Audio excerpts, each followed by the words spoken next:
मैं सुधीर उपाध्याय आज आपको काव्य सौंदर्य के प्रमुख तत्वों के बारे में बताएंगे। काव्य सौंदर्य तीन है। नंबर 1 रस, नंबर 2 छंद और नंबर 3 अलंकार। तो हम पहले जो रस है उसके बारे में आपको बताते हैं। साहित्यकारों ने रस को काव्य की आत्मा कहा है। नाटक को देखने या कविता को पढ़ने सुनने से पाठक, दर्शक या के मन में जो भाव उत्पन्न होता है, जो आनंद उत्पन्न होता है, उसे रस कहा जाता है। रस के अंग, रस के 4 प्रमुख अंग हैं: विभाव, अनुभाव, संचारी भाव और स्थायी भाव। आचार्यों ने रस की संख्या 9 बताई है। तो रस मैं आपके लिए रस और उनके स्थायी भाव के साथ आपको बताता हूँ। नंबर 1 श्रृंगार रस, इसका स्थायी भाव रति है। नंबर 2 हास्य रस, इसका स्थायी भाव हास है। नंबर 3 वीर रस, इसका स्थायी भाव उत्साह है। नंबर 4 रौद्र रस, इसका स्थायी भाव क्रोध है। नंबर 5 करुण रस, इसका स्थायी भाव शोक है। नंबर 6 भयानक रस, इसका स्थायी भाव भय है। नंबर 7 अद्भुत रस, इसका स्थायी भाव विस्मय है। और नंबर 8 बीभत्स रस, इसका स्थायी भाव जुगुप्सा है। और नंबर 9 शांत रस, इसका स्थायी भाव निर्वेद है। कुछ विद्वानों ने वात्सल्य रस को भी एक रस माना है और इस प्रकार से रसों की कुल संख्या वर्तमान में 10 मानी गई है। विद्यार्थी, आप लोग इन रसों को और उनके स्थायी भावों को याद कर लें। ये आपको उनकी परिभाषा बनाने में सहायता करेंगे। तो सर्वप्रथम श्रृंगार रस की ओर चलते हैं। श्रृंगार रस की परिभाषा निम्नवत है: विभाव, अनुभाव तथा संचारी भाव के संयोग से जब रति नामक स्थायी भाव पूर्णतः में परिणित होता है तब श्रृंगार रस की उत्पत्ति होती है। श्रृंगार रस के 2 भेद हैं। नंबर 1 संयोग श्रृंगार, नंबर 2 वियोग श्रृंगार। संयोग श्रृंगार में नायक और नायिका का समीपस्थ होना, पास होना पाया जाता है। और वियोग श्रृंगार में नायक और नायिका एक दूसरे से अलग होते हैं तो उनकी मनोस्थिति का वर्णन किया जाता है।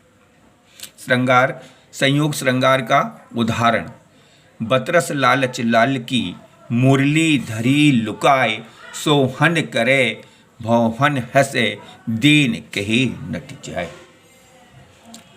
इन पंक्तियों में संयोग श्रृंगार का वर्णन किया गया है। श्री कृष्ण से बातों के रस को प्राप्त करने के लालच में गोपियाँ उनकी मुरली को छिपा करके रख लेती हैं। अपने नेत्रों के संकेत से वो बताती हैं कि हमारे पास में आपकी मुरली है। जब कृष्ण उनसे मुरली देने को कहते हैं तो वह नेत्रों के इशारों से ही वो मुरली वापस करने के लिए मना कर देती हैं, क्योंकि उनसे अधिक बात की जा सके, उनकी बातों का रस प्राप्त किया जा सके। अतः यहाँ पर संयोग श्रृंगार है। इसका दूसरा पक्ष है वियोग श्रृंगार। जब नायक नायिका दूर हो जाते हैं तो उसका वर्णन रामचरितमानस में गोस्वामी जी ने बड़े सुंदर ढंग से किया है। हे खग मृग हे मधुकर श्रेणी, तुम देखी सीता मृग नैनी।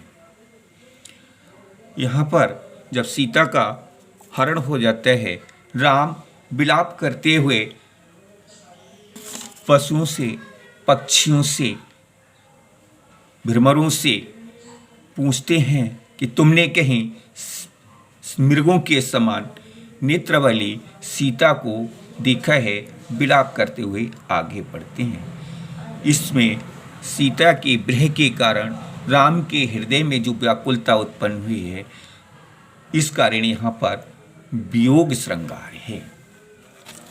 आगे हम आपको वीर रस।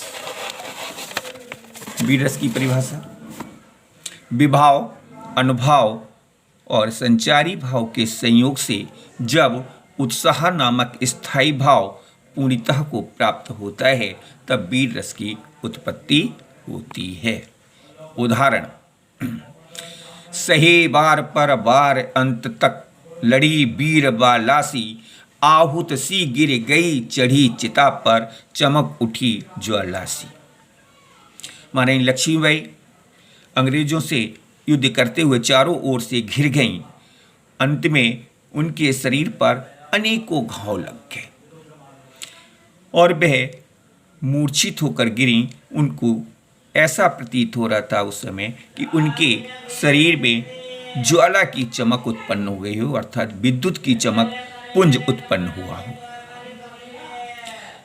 छात्रों, सभी रसों की परिभाषा इसी प्रकार से है, इसलिए आपको इनको समझना है। मैं आपको एक नीचे उदाहरण देके बताता हूँ हम परिभाषाएं कैसे याद करेंगे। विभाव, अनुभाव, संचारी भाव के संयोग से खाली जगह छोड़ करके नामक स्थायी भाव पूर्णता को प्राप्त होता है तब खाली जगह रस की उत्पत्ति होती है। अब इसको समझ लीजिएगा, रिक्त स्थान जहाँ दिया गया है उसमें हम कैसे परिभाषा को परिणित करते हैं, बदलते हैं। फॉर एग्जाम्पल, हमारे लिए हास्य रस की परिभाषा लिखनी है तो हम यही लिखेंगे, विभाव, अनुभाव और संचारी भाव के संयोग से जब हास्य नामक स्थायी भाव पूर्णता में परिणित होता है तब हास्य रस की निष्पत्ति होती है। समझे? एक एग्जाम्पल और समझ लीजिएगा। परिभाषा इसी प्रकार रहेगी, विभाव, अनुभाव, संचारी भाव के संयोग से। फिर आपको रिक्त स्थान में क्या लगाना है, करुण रस की परिभाषा लिखनी है तो यहाँ पर लगाएंगे हम, शोक नामक स्थायी भाव पूर्णता को प्राप्त होता है तब फिर रिक्त स्थान आपको है उसमें करुण रस की उत्पत्ति होती है। इस प्रकार आज हमने आपको काव्य सौंदर्य के प्रमुख तत्व, प्रथम तत्व रस के बारे में आपको बताया है। आशा है कि आप इससे ज्ञान अर्जन करके आपको इसका लाभ मिलेगा जो आपकी आगामी परीक्षाओं में अवश्य ही आएंगे। आप लोग इनको याद करें। हमारा अगला वीडियो आपके लिए छंदों पर आधारित होगा जो शीघ्र ही आपके सम्मुख उपस्थित होगा। जय हिंद, जय भारत।